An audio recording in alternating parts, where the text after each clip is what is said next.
Hey, what's up guys, TotallyDubbed here, and today I'm doing a video review on the ViewSonic VX2276-SMHD. Quite a mouthful.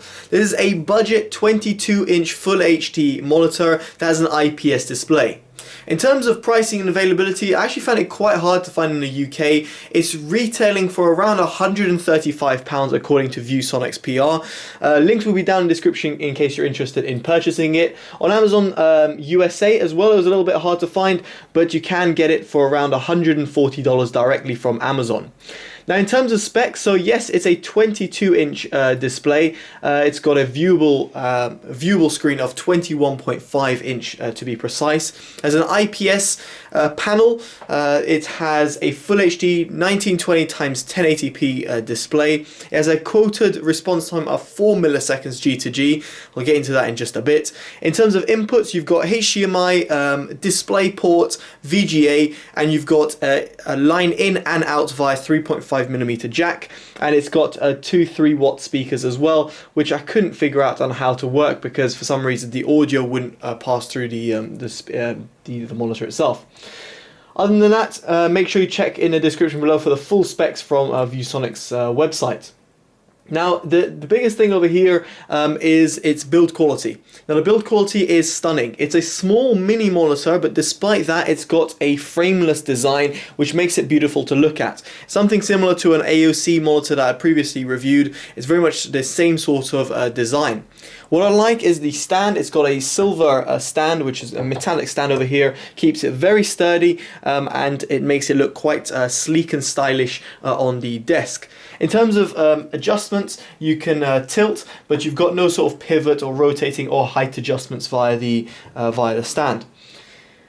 In terms of the OSD, now the OSD is pretty easy to work with, but the buttons are an absolute pain. I don't know why ViewSonic still haven't sorted this out, but the buttons are not really labeled, and to get through them, well, it's just a little bit of a pain to use. Nevertheless, the OSD provides full controls, audio adjustments, input selection, view mode, which I've gone on standard.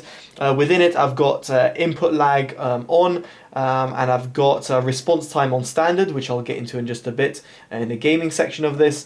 In the color adjustments, I've got it as a custom color, so user color, and within that I've got red at 97, green at 98, and blue at 100. I felt that gave me the best, most accurate colors that I could get from the panel. So overall, OSD is okay, could be a little bit better, but nothing too mind-blowing.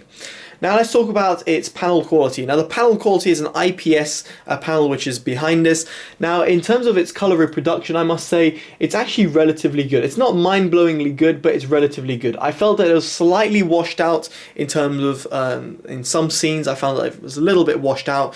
But overall, for a small little panel like this, I was very much impressed to see how well the colors and the contrast ratio of the panel, how well the panel could replicate the contrast ratios and color.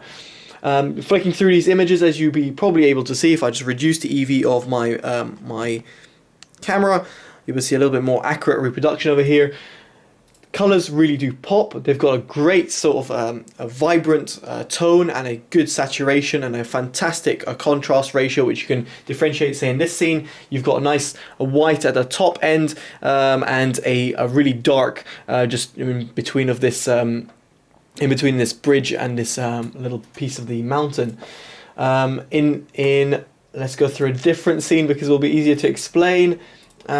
Just going through images, just going through random images. In this one, the white point of the Subaru is fantastic. It's not overexposed, or it's not yellowish in tone. It's accurate and exactly as you'd expect. The wheels over here are dark black as you'd want them to be, and they're not inaccurate in any way. In this one, the small little frog, or should I say actually lizard, is perfectly perfectly showcased in plenty of color within these within this tree or this leaves, and honestly it looks fantastic for a small monitor. That's quite a budget monitor, to say the least. It actually does a very good job in reproducing colors. Now you might be wondering, okay, what about its gaming performance, or how does it perform? Now this is a 60 Hz panel natively. I did manage to overclock it to 75 Hz for those who were wondering.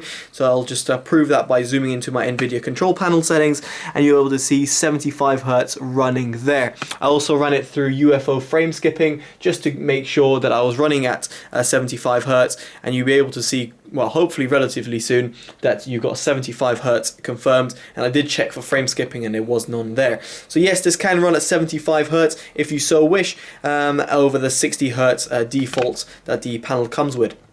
Now in terms of gaming, I must say it's not a gaming monitor by any stretch of the imagination.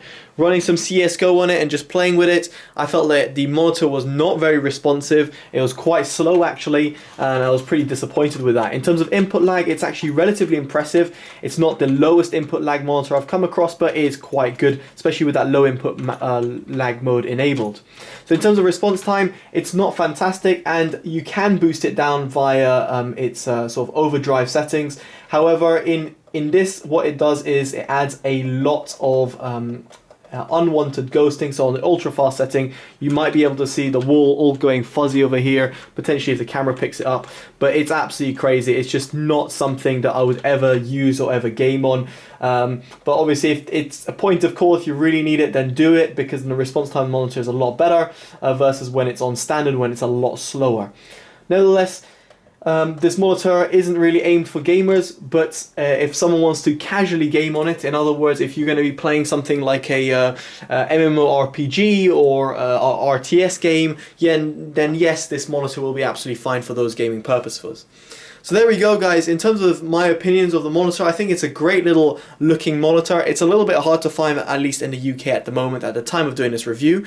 But nevertheless, it's a great small monitor that can be used in certain applications, and I would definitely recommend it. It is a little bit pricey in comparison to what you can get, because you can get a 24, 27 inch variant for about the same price. So it's a little bit pricey, but nevertheless, it's still worth it. Alright guys, I've been Totally Dubbed. Hopefully you've enjoyed this review. Make sure you give it a like, comment, subscribe, favourite and share, and let me know in the comments below what you think of the monitor, or if there's any other things that you'd like me to review. Take care guys, Totally Dubbed out. Bye bye.